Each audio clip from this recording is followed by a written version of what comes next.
पहिल्या भागात आपण ऐकलं, सिरियल किलर नवल सिंगने हार्ट अटॅकचा मुखवटा वापरून 12हून अधिक लोकांचे जीव घेतले.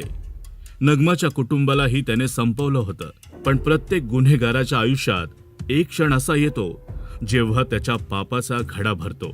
या भागात आपण एका सुडाच्या ड्रायव्हरला भेटणार आहोत, जिगर गोहिलला, जो आपल्या भावाच्या मृत्यूचा बदला घेण्यासाठी नवल सिंगच्या अत्यंत जवळ पोहोचला होता. 2018 मध्ये जिगर गोहिलच्या भावाचा संशयास्पद मृत्यू झाला होता. जिगरला खात्री होती की हा अपघात नसून त्याच्या भावाचा खून झालेला आहे. पोलिसांना या हार्ट अटॅकवर आधारित खुनांचा सांगावा लागेल की नाही हे त्याला काही कळत नव्हतं. म्हणून त्याने स्वतःच या गोष्टींचा तपास सुरू केला. एक दिवस जिगर आपल्या गॅरेजमध्ये एकटाच बसलेला होता आणि तो स्वतःशीच काहीतरी बडबडत होता. माझा भाऊ, त्याचा पोस्टमार्टम रिपोर्ट काय सांगतो? Heart attack.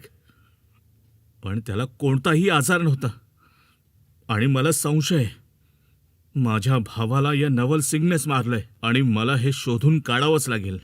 नवल सिंगला टॅक्सीसाठी ड्रायव्हरची गरज होती. सुडाने पेटलेल्या जिगरसाठी हीच ती संधी होती. त्याने लगेच नोकरीसाठी नवल सिंगला गाठलं. महाराज, मी रात्रीच्या शिफ्टमध्ये टॅक्सी चालवतो. मला पार्ट टाइम काम हवंय. तुमची सिद्धी पाहून मला तुमचा खूप आदर वाटतो. मला जर काम मिळालं तर खूप कृपा होईल. अच्छा, तुझ्या डोळ्यात नोकरीची भूक दिसते. ठीक आहे, दिली तुला नोकरी. पण फक्त एक काम करायचं. तू फक्त तुझं काम करायचं, म्हणजे फक्त गाडी चालवायची. माझ्या कामात अजिबात डोकावायचं नाही. मी देवाशी बोलणारा माणूस आहे. देवाशी बोलणारा माणूस आहे. त्यामुळे माझ्या कामात डोकवायचं नाही. पुढील 6 महिने जिगरने नवलची निष्ठेने सेवा केली. तांत्रिक म्हणून तो लोकांची कशी फसवणूक करतो, कसे पैसे उकळतो, ही प्रत्येक माहिती जिगर जमा करत होता. नवलला वाटलं की जिगर त्याचा निष्ठावान शिष्य बनलाय. त्यामुळे तो त्याच्याकडे असलेली प्रत्येक माहिती जिगर सोबत शेअर करत होता. एका रात्री नवल सिंगने जिगरवर इतका विश्वास ठेवला की त्याने आपल्या क्रूर कृत्यांचे गुपित उघड केले. जिगर, तू माझा विश्वासू आहेस. आज रात्री एक मोठा मासा जाळ्यात अडकणार आहे आपल्या. हे एक श्रीमंत व्यापारी, त्याला मी पैसे दुप्पट करण्याचं आमिष दाखवलंय. यावेळी मला तुझ्या मदतीची गरज आहे, कारण या कामात तू माझा साथीदार असणार आहेस. हो नक्की महाराज, मी पूर्ण तयार आहे. मी नक्की करेन तुमची मदत आणि मला आवडेल हे काम करायला. अच्छा, चांगली गोष्ट आहे. नवल सिंगने आपल्या कारच्या स्टेफनीतून एक लहान काचेची बाटली काढली. ही बघ, ही दारूची बाटली आहे आणि ही छोटी बाटली. यात आहे सोडियम नायट्रेट, अत्यंत विषारी रसायन. तू त्याला ही दारू पाजायची आणि दारूत हे रसायन मिसळायचं. महाराज, पण जर आपण पकडलो गेलो तर पोस्टमार्टम म्हणजे काही होऊ शकतं ना. ए मूर्खा, हेच तर माझं तंत्र आहे. हे रसायन शरीरात गेल्यावर अगदी नैसर्गिक तीव्र हार्ट अटॅक येतो. अरे वेड्या, मी याचा प्रयोग माझ्या पहिल्या बळीवर म्हणजे माझ्या आजीवर केला होता. कुणीही कधी माझ्यावर संशय घेतला नाही आणि माझे पहिले 3 बळी माझ्या कुटुंबातीलच होते. कारण ते माझ्या संपत्तीच्या आड येत होते.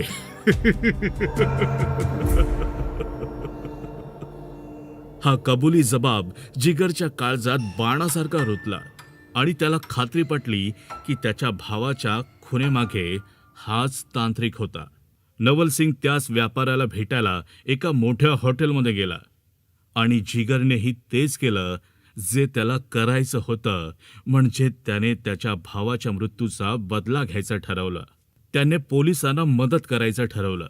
जिगरने आपला मोबाईल काढला आणि त्यावर काहीतरी SMS टाईप करून तो त्याने पोलिसांना पाठवला. लोकेशन हॉटेलजवळ, नवल सिंग, तांत्रिक, सिरियल किलर, मारेकरी, रसायनाचं नाव सोडियम नायट्रेट. ताबडतोब या, मी ड्रायव्हर जिगर. जिगरच्या चेहऱ्यावर आता कुठलीही भीती नव्हती, तर एक फक्त ठाम विश्वास होता, तो नवल सिंग पकडला जाण्याचा. जिगरचा मेसेज वाचून पोलीस निरीक्षक कुलकर्णी आणि टीम हॉटेलमध्ये घुसतात. पोलीस निरीक्षक कुलकर्णी नवल सिंगच्या मुसक्या आवळत, "नवल सिंग, तुझी अटक झालीये. तू फक्त तांत्रिक नाहीयेस, तू एक सिरियल किलर आहेस. तू 12हून अधिक खून केलेत."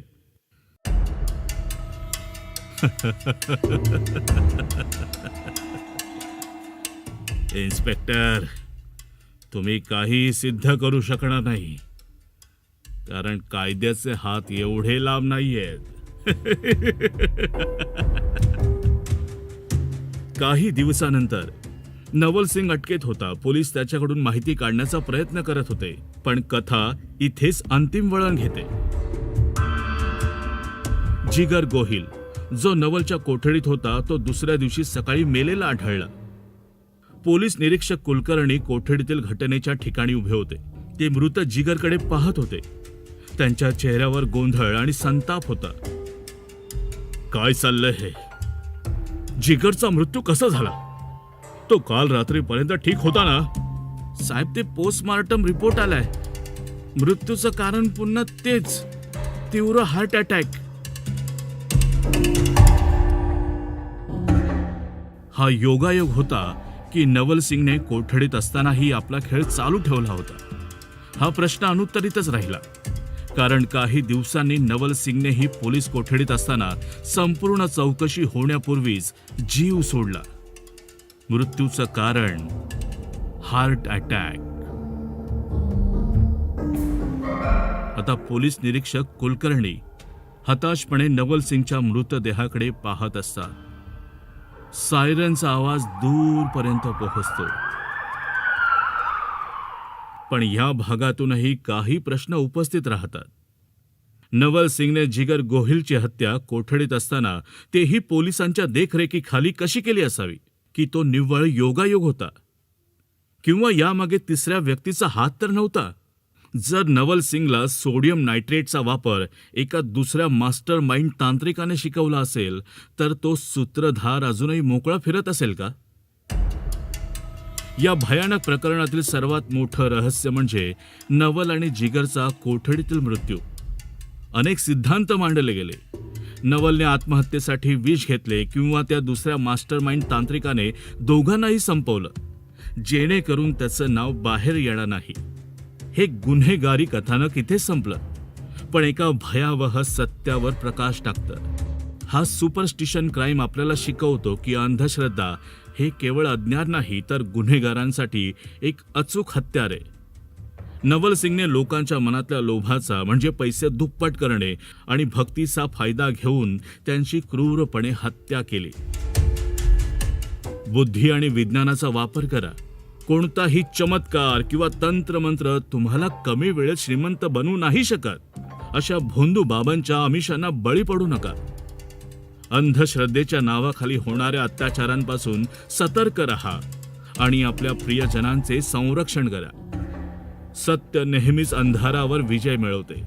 फक्त ते ओळखण्यासाठी आपल्याला डोळस राहावं लागतं. जर तुम्हाला आजची क्राईम स्टोरी आवडली असेल, तर आपल्या कथाकार कमलाकर यूट्यूब चॅनेलला नक्की सबस्क्राईब करा आणि ह्या आणि अशाच क्राईम कथा ऐकण्यासाठी ऐकत रहा. कथाकार कमलाकर.